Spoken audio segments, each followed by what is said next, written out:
Seeing with real eyes to realize with awareness the world you are bound in and to, and how to transform it and you into the world you want to live in. So that's our theme, which essentially means we are the means of transformation.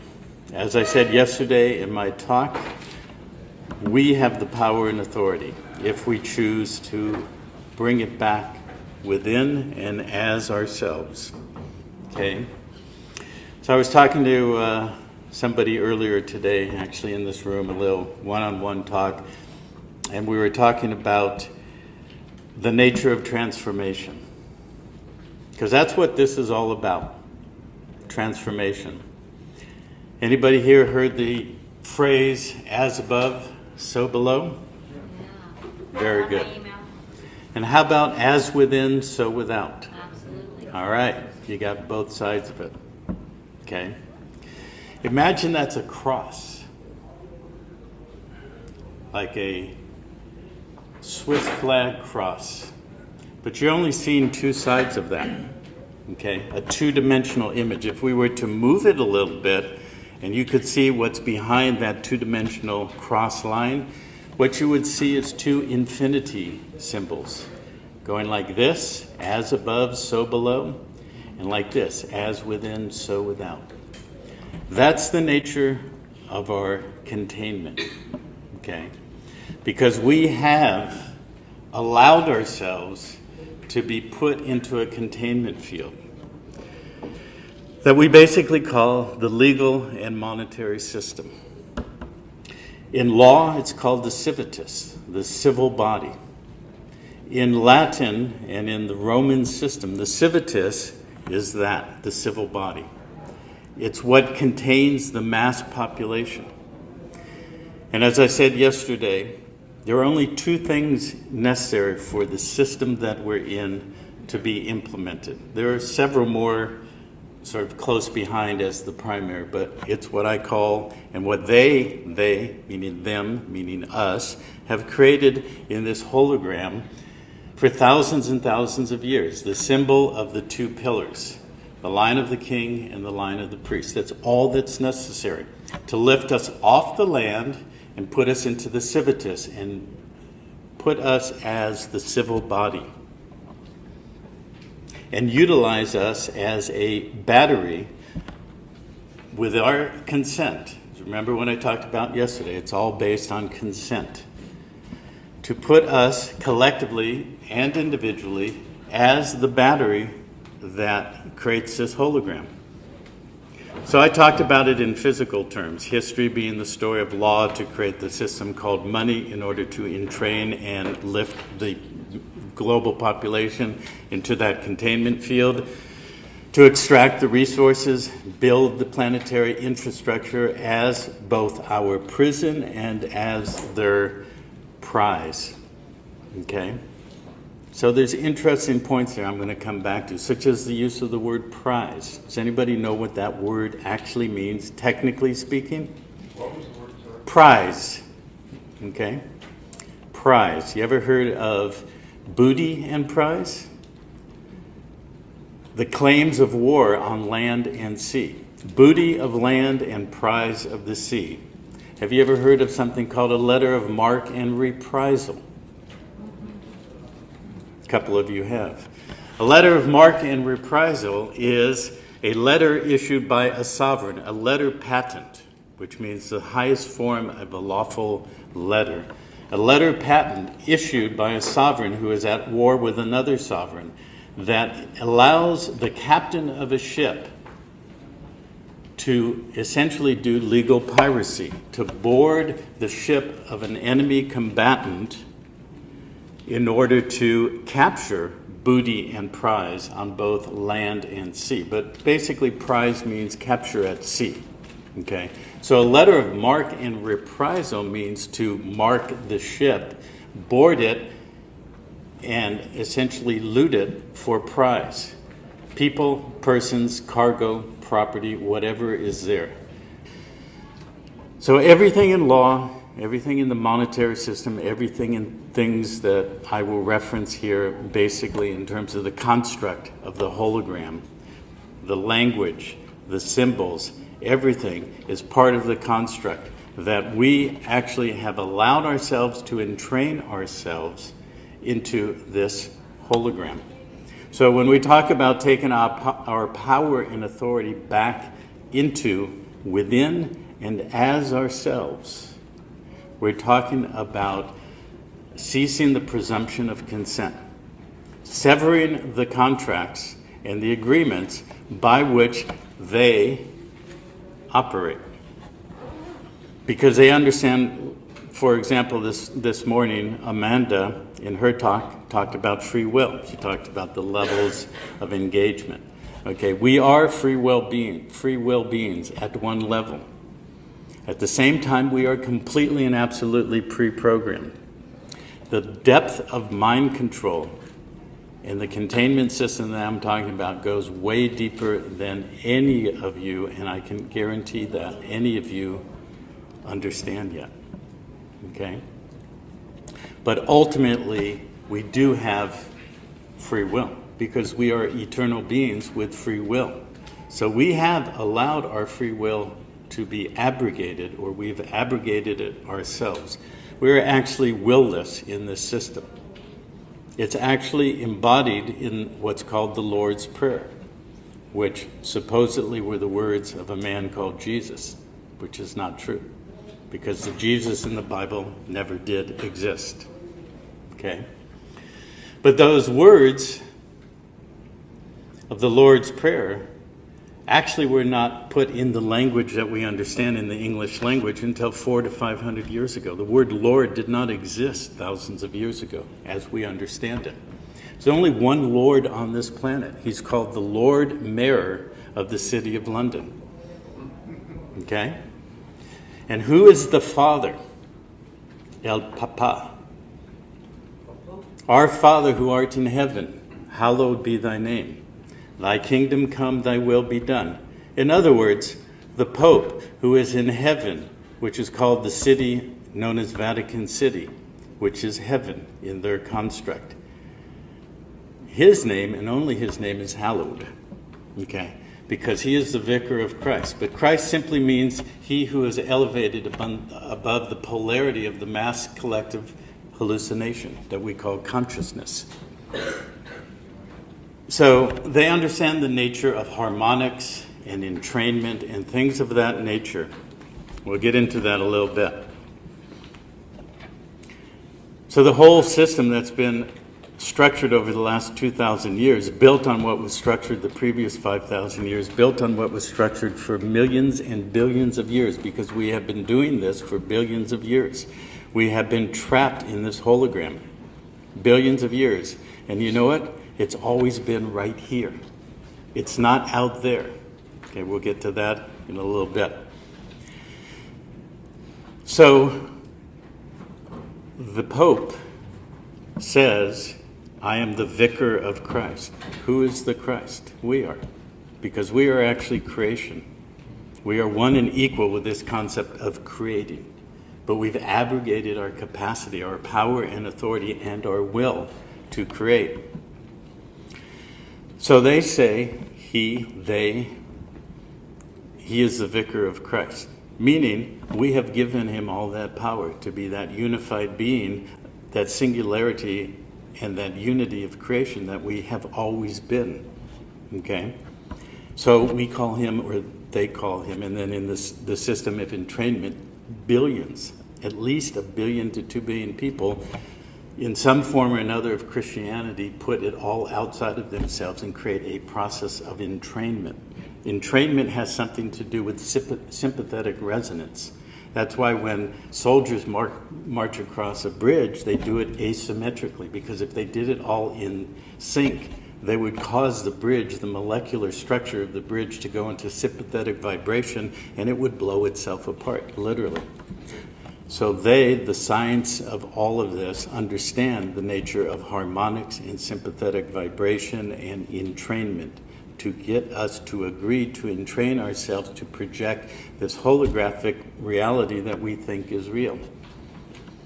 So the vicar of Christ is our projection of that, and a billion or more beings on this planet call him the Father. So our Father who art in heaven, hallowed be your name. Well, how about my name? No, it's just his name, right? Thy will be done. We're projecting collectively our will outside of ourselves. So his will, or the collective will of that which is outside of ourselves, we are saying, yes, your will be done. And there's a reason why I'm saying all this. You will understand by the time we get further into it as to the nature of the entrapment or the containment of the system that we want to be free of. Okay? So thy will be done, or the other way around. Thy kingdom come. Okay, thy will be done as on earth as it is in heaven. Heaven being Vatican City, earth being the rest of the globe. Okay, that's all it's about. It's called the Lord's Prayer because the Lord Mayor controls the city of London, which, as I said yesterday, is the embodiment, if you will, of the crown. Okay, I'm condensing tens, if not hundreds of hours of detail into 1 to 2 hours. Okay, so we're just touching on this, and quite frankly, I had no clue what I was actually going to say to begin this, but once I start, it just comes out.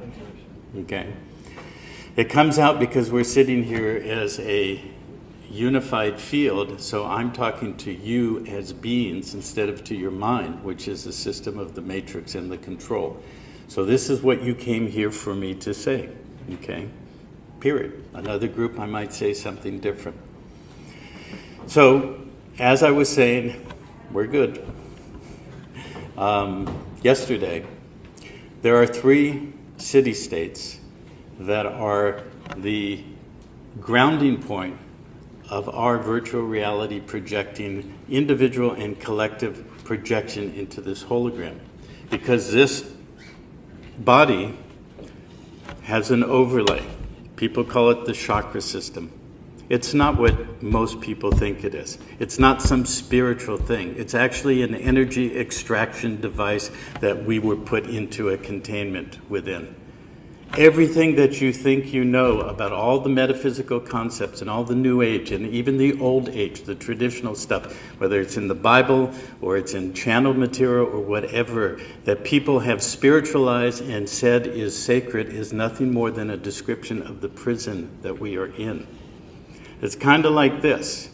If you're in an actual prison cell and there are bars in an equidistant pattern, like that wall, actually this one behind us, okay? In fact, this is a great metaphor, this room. It's got equal, as if those were bars, these lines. So say we're in a prison, and we spent hundreds and thousands and millions and billions of years in it, and things kept being inserted as holographic inserts. And at first it was foreign, but eventually it became normal and natural. And we started putting our power outside of ourselves, and those who had inserted those holographic inserts started adding elements that continued to, create the further gap of our separation from ourselves, and we started spiritualizing it as if there was something outside of us that was a spiritual force, a God or something like that, or a savior who would come and save us. It's always something outside of ourselves, you know. The new version is the UFO brothers or the Ashtar Command or whatever, the Ascension. It's all a variation on the same thing. We've always allowed ourselves to be entrained in these projected belief systems that there's something outside of us that was going to come and save us. But the real clue is the only way out is in.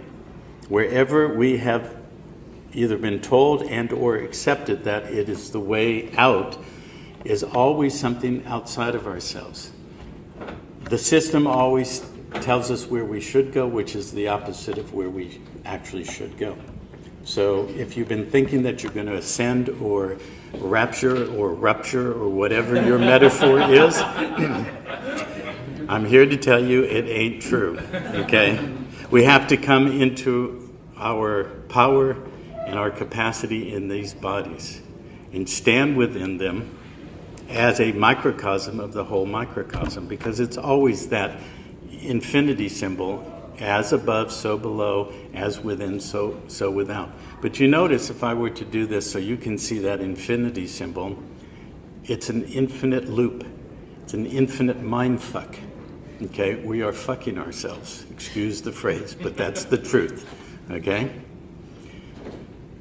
Birth, death, birth, death, birth, death, earth, heaven, earth, heaven, earth, heaven.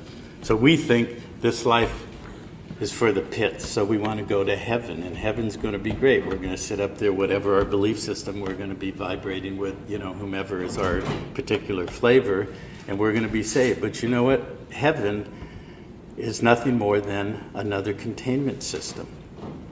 Okay? But I have good news for you, which is that that's already been collapsed. Okay? That's why you see the matrix falling apart. So back to the prison, gradually and systematically, incrementally, we have spiritualized these things outside of ourselves. So we've turned our prison into our concept of our pathway to salvation. And now we have all these new flavors, sacred geometry, numerology, astrology, blah, blah, blah, but they're really not new. They've been around for thousands of years. But certain beings were programmed to come into these lives to start becoming resonating capacitors that people were attracted to, because those people were pre-programmed. It's all an energy consumption machine. Okay? There's a lot more I could say about that, but essentially that is the underpinning of everything that has to do with the matrix. One other point, for an example, for those of you who were here yesterday, the International Summit, offshore investment and so forth, and there was some very intelligent people up there on stage talking about the code in the Bible, the numerology and all of that, and modern day monetary activity charts and graphs of, you got to go this way and you got to watch for this wedge and this, whatever. That's still part of the prison. Okay? All of that is breaking down.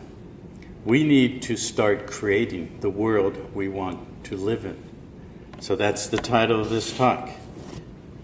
We go back to it again. Seeing with real eyes, seeing the reality that we're really in, and realizing with awareness. And that word is used very specifically, not consciousness, because consciousness is part of the containment field. It's the new age, everybody's talking about expanding your consciousness. Well, consciousness is nothing but the creation of our minds. And there's an individual mind consciousness system, and there's a collective mind consciousness system. And it is, in fact, the beast of revelation. And guess who created it? We did. There's nothing outside of us. There is no we versus they, us versus them. We have met the enemy, and it is us. Okay? That's the rub, but that's also where the power lies. Because if we take full responsibility for being our own enemy, then we can take it into ourselves and we can transmute it and we can transform it. That's why this is about transforming the world we are bound in order to create the world we wish to live in. And the world we wish to bequeath to our children and their children and all the generations to come. And that's really who we all are. Anarchy, anarchists, those are just words. We could call ourselves anarchists if we want.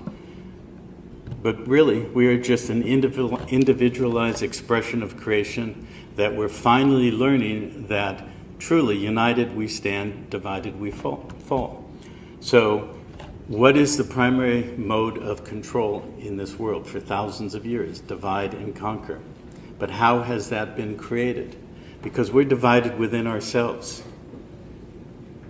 We created a fundamental schism and split and polarization within ourselves billions of years ago that we don't remember. Okay, but we are beginning to remember. And the remembering of that is our process of healing and transformation. And there's symbols and there's layers of that I could go into for hours, literally. Okay? Dismemberment. Okay? You know what that is? Taking your member and separating it from yourself. Not necessarily a gender-specific metaphor, but it can be. So why is the obelisk one of the several primary symbols in the control system of this world? Because there is a myth going back to Egypt about a few players. It's called the Ennead, which means the Council of Nine. At the top of the council was this being called Anu, which in the languages in Egyptian and Sumerian and Babylonian meant numerous things. It meant the Godhead, it meant heaven. There were a group of beings known as the gods who were called the Anunnaki. Okay? So Anu was at the head of this nine configuration, this nine position council. Out of himself, he birthed the four elements of creating the physical reality. And I forget their Egyptian names, but it's basically water, earth, fire, and air. Out of whom was birthed another set of four, two brother-sister twins, Isis and Osiris, Set and Nephthys. Isis and Osiris were the gods of light. Set and Nephthys were the gods of darkness. This is why the Masonic temples and places like Windsor Cathedral and so forth have black and white squares, because the esoteric secret societies training and so forth was done specifically to teach them how to play both against the middle, the dialectic, the polarity. Okay, and this started for our purposes in Egypt. So in the story, Isis and Osiris are the beings of light, and all of the Christ mythology, the prodigal son, the Immaculate Conception, it's all in there and many other places leading up to 2,000 years ago. But in the story, basically, Set, being the evil brother, was jealous of Osiris being the good brother. And so when Isis, the goddess, was off somewhere, Set murdered Osiris, and he dismembered or disarticulated him. He cut him up into 15 pieces, and you'll see this story, some people say 13, 14, but it was 15. Why? Because if you take the human body and you take each major articulation, you get 3 pieces on each of the 4 limbs. That's 12. Then the hip and the neck, 13 and 14. But in the male, there's a 15th member, the phallus. Okay? He was disarticulated and dismembered. This is a metaphor. You can look at the Egyptian, everything, creation stories and so forth. You can look at the Greeks, the Romans. It's all outpictured there. If you study mythology, you will see the reality of the mind construction of the hologram in which we exist. Okay? So he was dismembered and he was spread along the Nile, which was a metaphor for our spine. And there are 7 major temples along the Nile, which is the chakra system. And when Isis returned, she went and searched all the pieces and found 14 of the 15 and put him back together. I'll give you one guess which one she didn't find. Okay? But we can expand this from male or female physical bodies or genitalia and all of that, and just look at it simply as the masculine and feminine principle. The masculine principle is directive. The feminine principle is receptive. So there's something called electromagnetic field. It's one of the 4 physical forces in basic physics. So you need both to create. That's why they put them together, electromagnetic field, electromagnetic energy, and so forth. And so what we're talking about here is our willlessness, our dismembering of our capacity to be one and equal with our beingness as creators and part of creation, and separating ourselves from it. That's why we must remember, ground ourselves back into the physical. That's why the number of the beast is 666. Did you ever look at the periodic chart and notice that the one atom that has 6 electrons, 6 protons, and 6 neutrons is carbon? And that's the physical body that we're in, is a carbon-based life form. So it's all about, don't go there. Don't go in your body. Don't remember who you really are. Because if you do, you will have more power and capacity in your individual body that's one and equal with your being than all of the cabal combined. So, Isis put Osiris back together and created a resurrected member, which is symbolized and energetically materialized as the obelisks, which is always put opposite the capital, which is the head. Okay, like in Washington, D.C. and other places. That is the castrated male principle, the decapitated male principle. And with that, she impregnated herself and birthed Horus, who then went to battle with Set and defeated Set, and the light won out, and Horus became, the prodigal son, and he rose, and because the sun rose every day, the Horus rising became the horizon, and because he defeated Set, he would sunset at the end of the day when the light came up. But the problem is, we think the light is what we need to go to. But there are plenty enough people who have died and gone into the light and or all of that kind of stuff, the near-death experiences, primarily Native Americans and other indigenous people who will tell you that's just a recycling center. That's the infinity symbol, okay? Birth and death. You die, they grab your being, they put you in a containment field, and when you're ready, you get rebirthed. And they insert the control systems, the programming, and we live our pre-programmed lives. So this is all, you could see this microcosmically, mesocosmically, macrocosmically. It's all the replicated form over and over again, which means when we re-embody, we remember who we are, and we ground into this physical with our true capacity and our being, then we can create anything. Okay, it's like Neo said at the end of the first Matrix movie. I don't know where this is going to end, but I know where it's going to begin. And he could have been talking about right now, because this is where it begins. This is the year of creation. Okay, we're also in the age of consequences, where all that we have created within these loops of time over and over again must be address. So a lot of it is out picturing and all the crap we're seeing, all the collapse and the wars and everything. But at this point, we are standing at the point of creation where we can minimize that and start birthing the world that we want to be.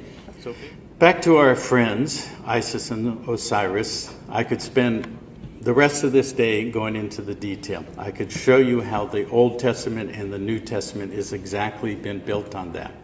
Been built on the Egyptian mystery schools. It's very far and wide and deep, and it's been imbued and inculcated and hardwired into our beings and into our minds, and it's what we've accepted and allowed. But awareness with real eyes to see this reality is all we need, and a few other basic tools to transform that. Simple.